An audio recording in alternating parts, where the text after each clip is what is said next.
Hi, this is Stuart Weems, and thanks for listening to the Investopoly podcast. My goal is to give you simple, easy to understand strategies, insights and tips to help you master the game of building wealth. And in this episode, I'd like to pose the question, who's going to look after your family's finances when you're gone? Not necessarily a joyful question or topic to sort of talk about, and something we typically sort of avoid to really think about for obvious reasons. Let me share a story before I get started. I was speaking with an existing client, and he was telling me about a CFO, a Chief Financial Officer, of a business that he used to have part ownership of. Anyway, this CFO unexpectedly passed away on the weekend. Just had a heart attack out of nowhere while having a barbecue in the backyard with his family. And of course, it was a really sad event, both professionally and personally. My client had worked with his colleague for a number of years and obviously entrusted and built a good relationship with him. So it was a terrible event, but there was an unexpected negative consequence because the CFO had all the banking passwords committed to memory, never wrote them down anywhere, obviously for security purposes. And the stress that created a lot of stress around a time where my client certainly didn't need it, because he had to make payroll the week following the CFO's death, and they didn't have any access to any banking facilities and so forth. So obviously every problem has a solution, but it's a convoluted and stressful process, and obviously they didn't want to tell the team, hey, look, we've been so disorganized that only one person knew all the passwords. Until you start thinking about these things, or you're confronted with the situation, you don't really think that far ahead, or a lot of people don't anyway. So anyway, it taught my client a really valuable lesson. That is, make sure your loved ones are looked after in the event of your unexpected demise. Don't keep them in the dark, and was one of the key reasons why he appointed myself as his financial advisor. So that's what I want to talk about. What are the steps that you need to take so that if you do unexpectedly pass away, your family, including your spouse, loved ones, beneficiaries and so forth, are well looked after, obviously, but make sure that that whole process is a lot easier for them. So the first thing to think about is passwords. I mean, the amount of passwords we have these days are just ridiculous. However, there's probably less than 10 that are really critical, financially critical to know. So, and if you don't, if your loved ones or spouse or children don't have access to these passwords or know where they're saved or recorded, it can make it very, very difficult. I had a client that passed away in the last 6 months, had some investments with Vanguard, and his spouse can't access those, can't have her own personal sort of login into that because he didn't record his password anywhere. Now, obviously, we've got access to the details via our advisor login, but, the point's well made in that lack of recording creates that sort of stress. So, you think about online banking, superannuation accounts, if you've got industry funds and so forth, managed fund providers or share brokers, ComSec, these sorts of things, or really any investment provider that has online access, they're the ones that you need to record. And again, it's probably less than 10. There's password apps that you can use, or really a simple password protected spreadsheet probably does the trick. What I've done is I've put my passwords in an Excel spreadsheet, added a password onto that, and the link is in the show notes on how to do that, saved it in Dropbox, and then shared the link with my spouse, with my wife, so that no matter where she is in the world, she'll be able to access that particular file. She has the password, and then she's got all the information that she needs in the event of me having an accident or passing away.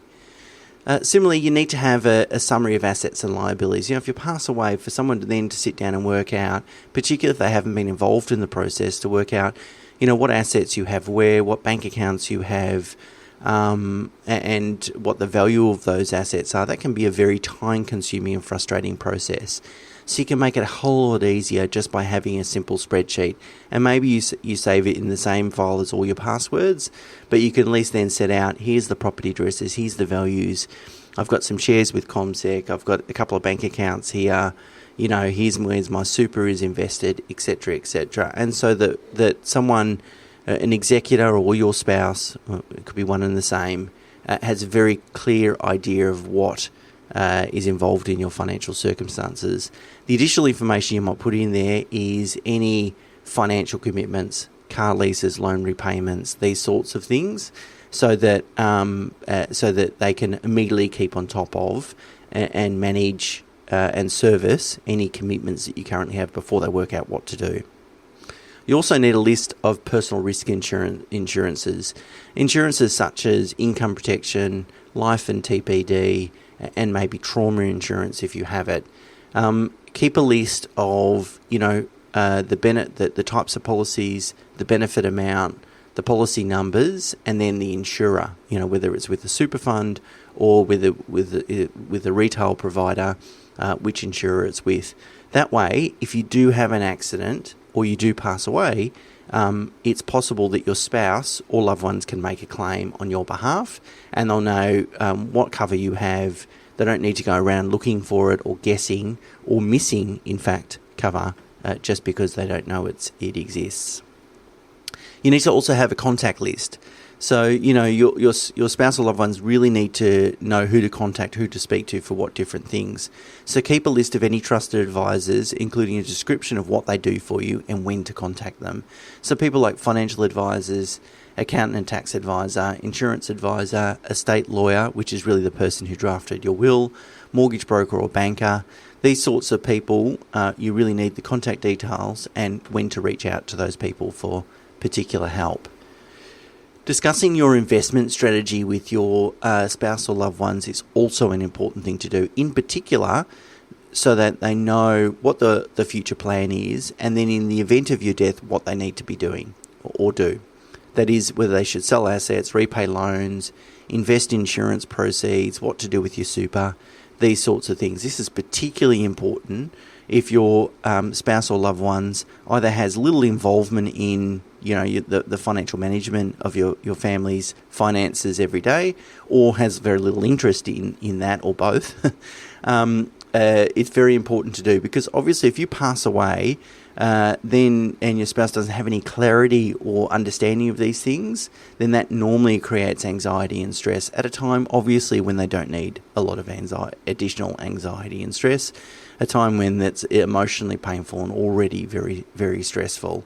So sort of setting out, and you might do it in a descriptive way in a document somewhere, setting out what steps that they need to take, who they need to talk to, and what you think they probably need to do. Obviously, it's subject to advice or consideration at the time, but at least you give them some guidance about what to do. Understanding, also the spouse must understand their financial position, tax structures and borrowings. I find that typically one spouse takes more interest in the finances than the other, usually because they've got a genuine interest in money or investing and so forth. And so that spouse typically takes responsibility for all the ongoing financial management. And then often the other spouse doesn't really have a lot of visibility on what's going on financially. But my view is that lack of interest is not an excuse for ignorance. You must understand your own financial situation, and it's not a responsibility you can delegate to someone else, including your spouse. It's your money, so it's your responsibility. You don't need to immerse yourself in the detail, but you do need to have a high-level understanding.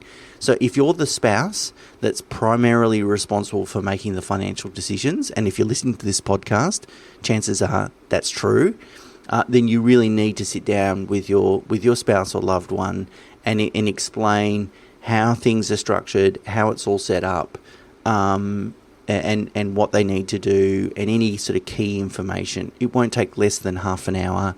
Keep it high level. If they're not really interested, don't get into the detail, but just make sure they have a high level understanding. They might not be interested now, but if the unexpected worst event was to happen, that is you passing away, they will thank you for that conversation at that time. Another point is letter of wishes. So we should all have wills, power of attorneys, both medical and financial. They're legal documents that a lawyer needs to put together for us, and they're the cornerstone of any sort of estate plan. But also you can have what's called a letter of wishes. A letter of wishes isn't a legally binding document, but it's really gives you the ability to provide guidance to your executors. So it accompanies your will. So the way I normally approach it, and so that I've approached with my own personal will, is I like to keep the will enough flexibility as possible, give as much flexibility to the executor as possible, and then have an accompanying letter of wishes, which really then sets out how to execute those duties. So you can be more direct, more descriptive, and more personal in a letter of wishes. And the benefit is that you can update at any time. It's not a legal document, so you can just draft a letter of wishes today, and you could change it tomorrow at your will if you wanted to do so. So it outlines really who is to receive what assistance or assets, and more importantly, possibly when not to provide such assistance. So, for example, my concern is that, if my children are really irresponsible with money, if one child's irresponsible, one's really responsible, then I think they need to be dealt with differently. Similarly, if one child has an addiction, drugs, gambling, alcohol, something like that, providing them with carte blanche, financial assistance is probably not in their best, it's not in their best interest, in my opinion. So I want to provide that guidance to my executors to say, hey, look, if there's those sorts of problems, hold the money back in trust, manage it well, and just be a bit more particular about it. So have a think about a letter of wishes. It really then makes the job of your executor and spouse a lot easier. That way they don't need to sort of second guess whether they're making the right decisions. They can really carry out your wishes and have a very thorough understanding of what you hope to achieve. Have a think about, again, if your spouse or loved ones or beneficiaries aren't that interested in money, it's not a natural interest for them, then you need to really think about whether they have the confidence, knowledge and experience to make really important financial decisions if you're not around. And so they might need to engage a trusted advisor, and selecting the right trusted advisor can be difficult. So maybe it's something that you need to do or line up or organise in advance, so that at least you can say to them, look, if you do need help, or you could even say, I think you will need help, go and speak to this person. I trust this person. They know my financial position. They'll look after you. You also need to think about what happens if you and your spouse pass away at the same time, particularly if you have children, because then you're going to have to deal with parenting and guardianship issues and so forth. But if you and your spouse pass away at the same time, then you'll have an alternative executor to look after your will, and you need to make sure, or it's always best to make sure that make that as easy as possible for the executor, because it's a very stressful and can be a very time-consuming role to play, and something that they're not necessarily going to enjoy. So if you can share all the information that I've just spoken about with the person that's going to look after your will, it will make it significantly easier for them.